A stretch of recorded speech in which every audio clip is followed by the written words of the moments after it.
আজকে আমি আপনাদের সামনে খুবই মজাদার এবং ঝরঝরে বিফ বিরিয়ানি নিয়ে এসেছি। তো হ্যালো এভরিওয়ান, আসসালামু আলাইকুম। Welcome to Meghla's kitchen and lifestyle. তো চলেন রেসিপিটা শুরু করা যাক। তো প্রথমেই একটি বাটিতে পানি নিয়ে তার ভিতরে 2 স্পুন পরিমাণ আদা ও রসুনের পেস্ট, মরিচের গুঁড়া, ধনিয়ার গুঁড়া, 12 মশলার গুঁড়া এবং বিরিয়ানির মশলা ও স্বাদ মতো লবণ অ্যাড করে দিচ্ছি। এখন আমি সব মশলাগুলো একসাথে মিশিয়ে নিচ্ছি। প্রথমে তেলে পেঁয়াজগুলো ভেজে নিচ্ছি। তারপর আমি একটা প্যানে দারচিনি, এলাচ, তেজপাতা, লবঙ্গ দিয়ে দিচ্ছি। এখন ভেজে রাখা পেঁয়াজ আর তৈরি করা মশলাটা দিয়ে দিচ্ছি। তারপর এর মধ্যে আমি বাদাম বাটা এবং টক দই দিয়ে দিচ্ছি। এবার মশলাগুলো ভালোভাবে কষিয়ে এর ভিতরে বিফগুলো দিয়ে দিচ্ছি। এ পর্যায়ে আমি কিছু কাঁচামরিচ অ্যাড করে দিলাম।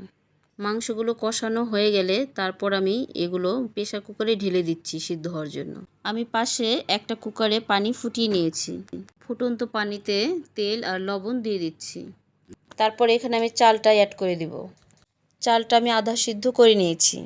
আধা সিদ্ধ করা চালটা এখন আমি মাংসর সঙ্গে অ্যাড করে নিচ্ছি।